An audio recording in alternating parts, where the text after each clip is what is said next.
In Abuja, where she handed out the donation to 250 beneficiaries, she said it is crucial to prioritize the aged who clear the paths for the younger generations.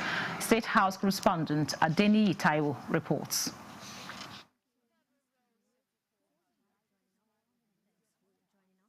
Subsequent bulletin. The Senate this Tuesday confirmed the appointment of Lateef Kayode, Aminu Mohammed Dalhatu and Emmanuel Ayodele as non-career ambassadors. They were the first three nominated by President Bola Tinubu. Also confirmed by the Senate are Aisha Mahmoud Kanti Bello and Animasheun Fuad Olayinka as commissioners for the Nigeria Electricity Regulatory Commission, NERC. In another development, the Senate has asked the National Security Advisor to investigate fake reports circulated on the health of Nigeria's President of the Senate, Godswill Akpabio. The resolution was adopted sequel to a point of order by Senator Titus Zam, referencing fake news circulating on social media platforms that the President of the Senate suffered a health emergency and was rushed to a hospital in London. The Senate wants those responsible to be fished out and made to face the law to serve as a deterrent.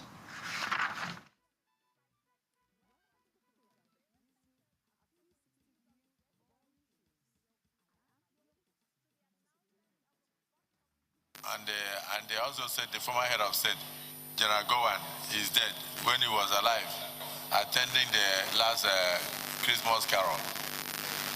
And I don't know, I think all we can do is to, is it the view of the Senate that this matter be referred to the National Security Advisor, the DSS, to investigate? Those in support say aye, those against say nay. That is how it. I think that's all we can do. You can't stop people from writing, you know, the internet is garbage in, garbage out. So you can't stop people from putting in garbage. Yes. As Nigeria intensifies the fight against corruption, guests on Good Morning Nigeria agree that by embracing technology, Nigeria can track every naira, publish contracts in real time, and empower citizens, especially the youth, to hold officials accountable like never before. Ekemini Williams monitored the discussion. As the International Anti-Corruption Summit in Doha draws attention to Nigeria's persistent governance challenges, stakeholders stress that the country's existing legal framework already contains the tools needed to confront grafts. The issue is how to activate them. Speakers emphasized that while young Nigerians are disproportionately affected by corruption, their fluency with digital tools and emerging technologies positions them as a crucial driver of reform. I didn't say it is entirely their fault. They may not have participated actively, but in accepting certain situations and keeping quiet, they became accomplices. A child in school, a secondary school child understands that cheating in an exam is exam malpractice and is wrong. He finds exam malpractice going on. He keeps quiet. He doesn't report. Is he not an accomplice? We can fight corruption using technology, and the young ones will guide us. We can also point to a good example in Edo State, where some group of youth have also come together to keep track of what the governor has promised since he came on board, and they are reminding him what has been fulfilled and what has not been fulfilled. Participants highlighted the potential of artificial intelligence and the mobile platforms to curb malpractice and improve transparency, arguing the importance of reviewing the school curriculum to include anti-corruption. At the primary and secondary school level, we have created Students Anti-Corruption Club across Nigeria. As I speak to you today, we have over 478 Student Anti-Corruption Clubs established across Nigeria, and we are still establishing more. But we should be looking at the bigger picture. Can we have a curriculum on anti-corruption? And critical thinking. And critical thinking and civic education, where people must know their rights. the consensus among delegates was that blaming the younger generation for the nation's corruption problems is counterproductive. Instead, they urged policymakers to create platforms and incentives that enable young Nigerians to leverage technology for accountability, from AI-driven audit tools to crowdsourced reporting apps. In Abuja, Ekemini Williams, NTA News. The Controller General of Corrections, Sylvester Nwakuchi, is seeking health insurance cover for inmates across Nigeria, most of whom are still awaiting trial and presumed innocent. Victor Azu reports. He calls himself the father of more than 80,000 inmates, and today, that responsibility takes him beyond custodial walls. The Controller General of Corrections, Sylvester Nwakuchi, is at the National Health Insurance Authority, making a case for inmates who often have no voice in policy rooms. Many of them, he notes, are yet to be convicted, but still fall ill, still need care, and still remain Nigerians under the law. So I'm here to request that this audience be captured within the NHI's package, so that anytime they have health challenges, it won't be a serious problem. The response from the National Health Insurance Authority is measured, yet clear.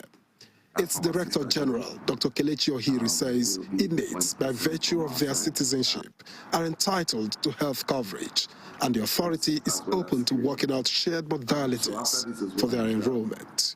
They are also Nigerians that should be covered, so we commit to working speedily to looking into that and coming up with a shared framework that they shall share with us and bring back to us to finally fully commence this. For the Correctional Service, the push goes beyond policy alignment. It is about recognizing health as a right, even behind bars, and ensuring that justice does not come at the cost of basic human care. In Abuja, Victor Azu, NTA News. National executive members of the All Farmers Association of Nigeria, led by its national chairman, Muhammad Magaji, have paid a courtesy visit to one of the founding fathers of the association and former governor of Nasarawa State, Senator Abdullahi Adamu. Thomas Ogbetere reports that the visit is aimed at strengthening ties and seeking strategic support towards enhancing food security in Nigeria. The visit is part of a strategic effort by the new AFAN leadership to engage key stakeholders and founding members as the association repositions itself to address challenges facing farmers, while paying respect to the elder statesman who laid the foundation for protecting farmers' interests nationwide. The association promised to continue with its legacy of enhancing food production, so that at least the farmers can have a better price of their produce and have the input at the appropriate time and at a very good price. Farmers should be able to earn a living from their farming activities. Senator Abdullahi Adamu called for unity and collaboration among stakeholders to tackle food security challenges, while urging AFAN leadership to embrace transparency, inclusiveness, and strong grassroots engagement. So you have a wondrous task. You have come to take over AFAN at a very difficult time for agriculture. So you have to get your acts together. I'm happy you are amongst you.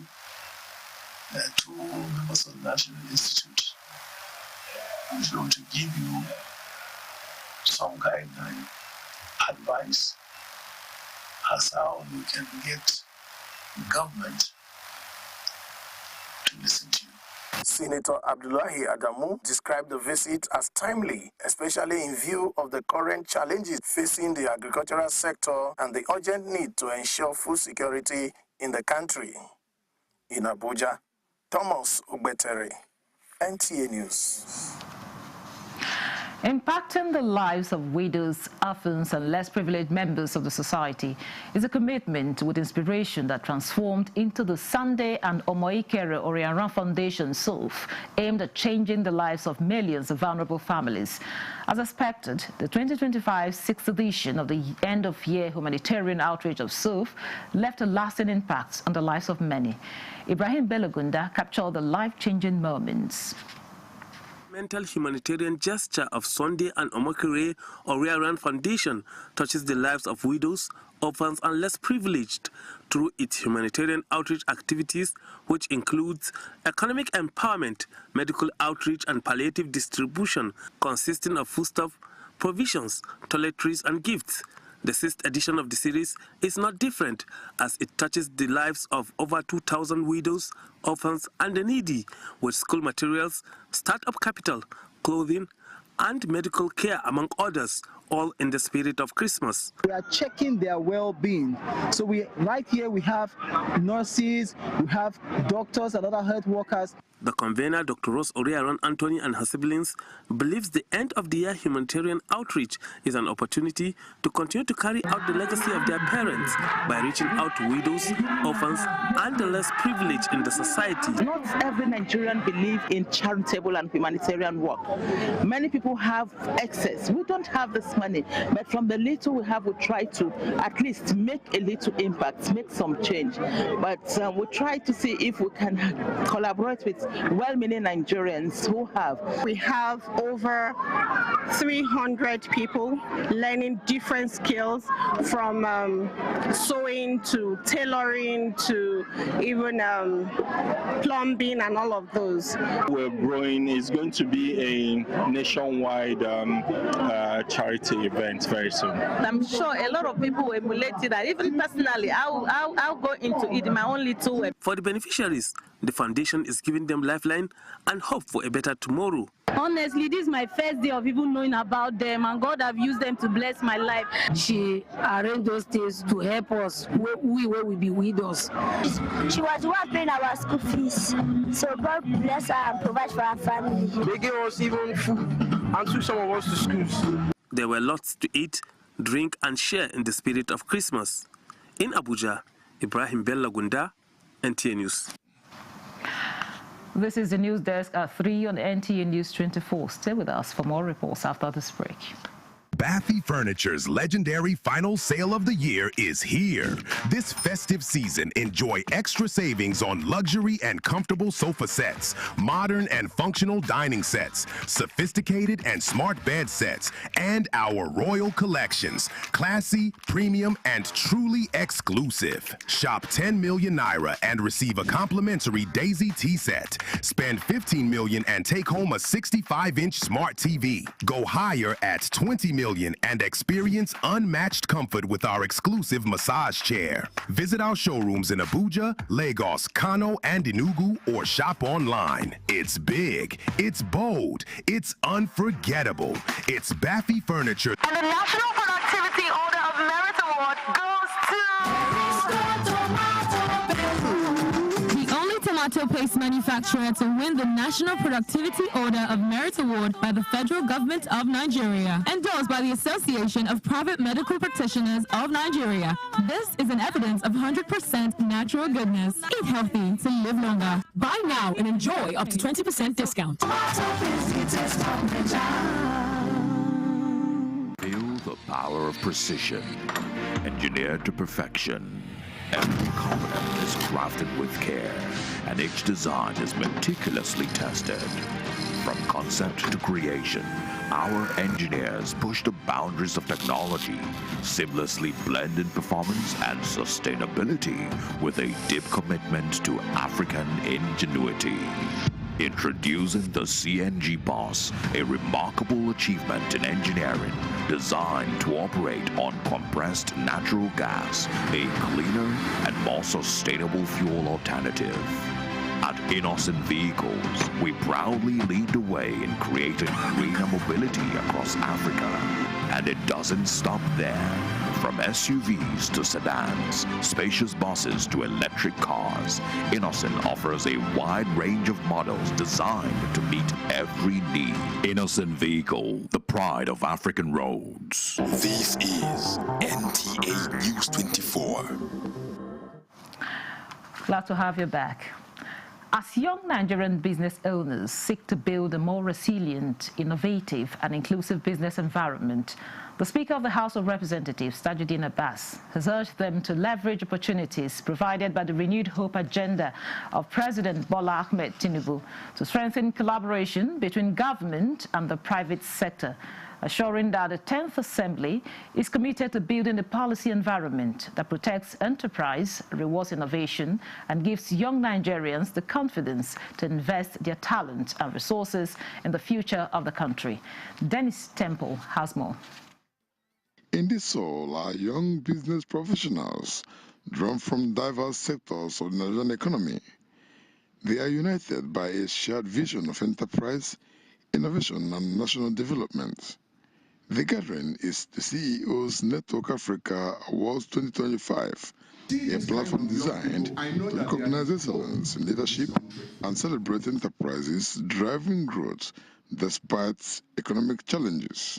At the period when the world is in a state of flux and economic competition has intensified old rivalries between power centers, our only chance lies in establishing a continent-wide single economy. Why it's also very important this time is because this is in line with the renewal agenda of President Bola Ahmed Tinubu. Young people must be encouraged because they are doing great. They are the biggest assets of this nation. Young people, see the work they are doing, see the excellence they are showing. Wherever they go outside this country, they excel. With several recipients honored in different categories of the 7th series of the awards, organizers say the initiative is aimed at inspiring responsible leadership, encouraging innovation, and promoting collaboration across sectors. 8th Award Gala, we have hosted about 15 power networking events, and the goal remains the same, to identify and spotlight young people that are doing amazing things.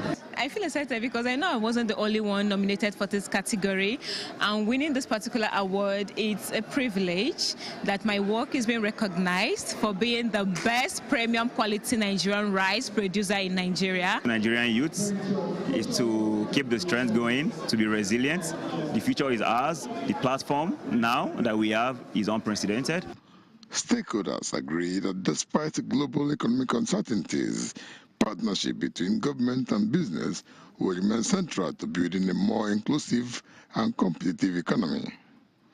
In Abuja, Dennis Temple, NTA News. Former candidate for the Delta State House of Assembly, Bumadi constituency and National Chairman, Phase 2 Presidential Amnesty Program, Ambassador Kingsley Muturu, has commended the administrator of the Presidential Amnesty Program, Dr. Dennis Utwaru, describing his leadership as a defining light that has restored clarity, confidence, and renewed hope to the program. According to the Ambassador Muturu, at a critical period when expectations were high and public confidence needed reassurance, Dr. Utwaru provided calm, focus, and visionary leadership, bringing structure, purpose, and direction to the Presidential Amnesty Program.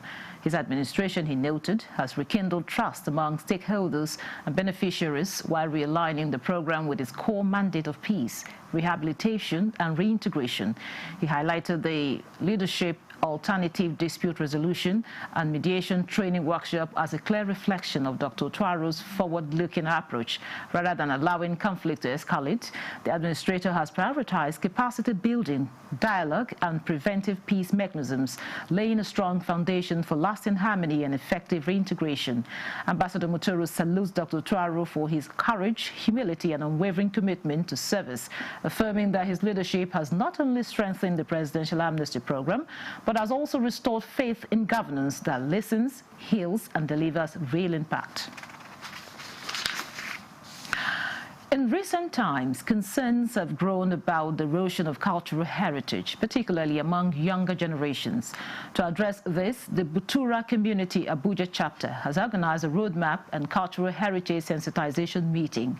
Shehu Muhammad Dati tells us more.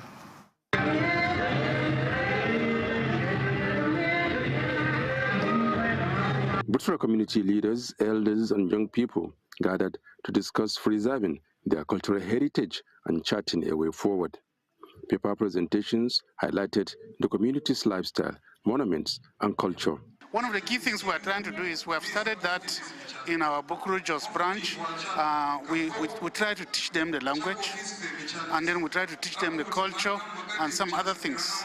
And we are trying to form this in schools. Even in our schools, in the community, we are trying to make sure we incorporate all of these things so that students, as they grow up, they will know the language. We're supposed to know what is our traditional culture stands for. Because we are not always staying at home. We are already in the city.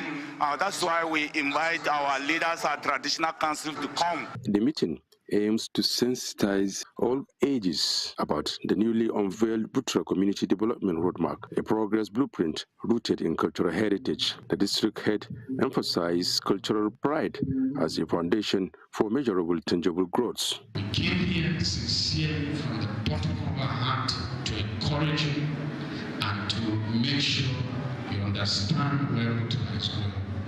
No strings attached. Don't misinterpret what we came here to do. God will bear us witness. The meeting models cultural development planning for grassroots growth, showing that embracing ancestry can unlock development potential.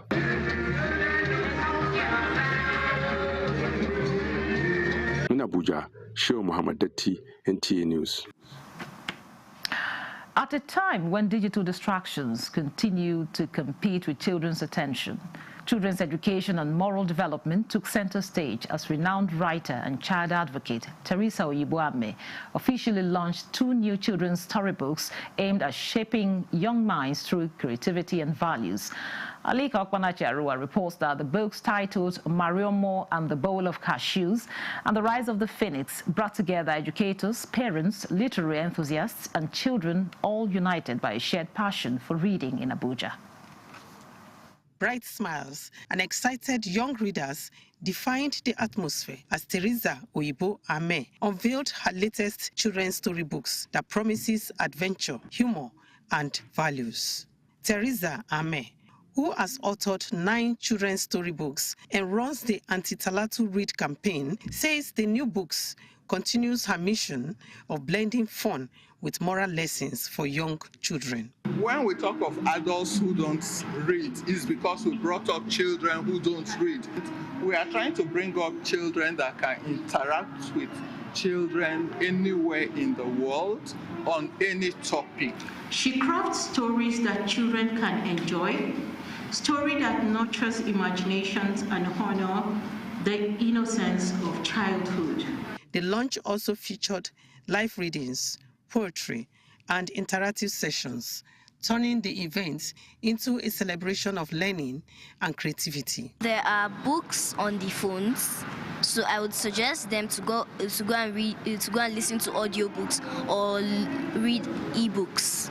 The storybook also explores themes such as honesty, kindness, resilience, and self-belief, values many educators say are essential for raising responsible future leaders. Teresa Oyibo is bridging that gap, things that will, expand their horizon. As parents and teachers applaud the initiative, they are hopeful that the books will find their ways into homes, schools, and libraries across the country. In Abuja, Alika Okpanachi-Arua, NTA News. A report just reaching us now says former Chief Justice of Nigeria, Ibrahim Tanko Muhammad, has died. We'll bring you details of that in a subsequent bulletin. Family members, friends and well-wishers converged at the residence of Alhaji Halilu Malabu for the 3-day prayers for late Aisha Halilu Malabu, who passed away during childbirth. Sheikh Muhammad Data reports that NTA's Director General Salihu Abdul Hamid Dembas was among the family members who attended the 3-day prayer.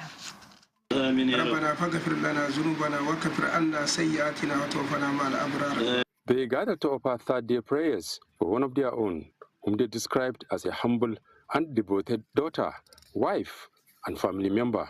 This is our first child, my first daughter. She has been like a mother to all her siblings, all her friends, all her relatives, all of us. We miss her. And the good thing is She has come well, she has gone well, because God is the giver and taker of life. The way she passed away, from the Islamic point of view, she had the Shahada. It was a gathering observed with deep faith and sorrow, offering prayers for the repose of the soul of the deceased. We are consoled with the fact that she lived a very good life, and even though Allah has taken her life at this very young age, but we pray for her to have eternal life.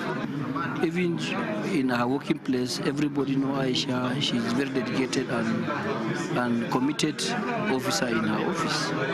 Late Aisha Halilu Malabu, a staff member of the Bank of Industry, is survived by his son and her husband, also a staff member of the Bank of Industry.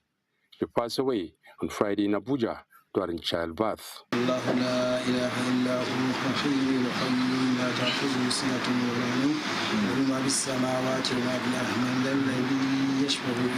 Abuja, Show Muhammad Detti, NTA News. With that, we conclude the news desk at 3 on NTA News 24. Thanks for watching. I am Mikaria.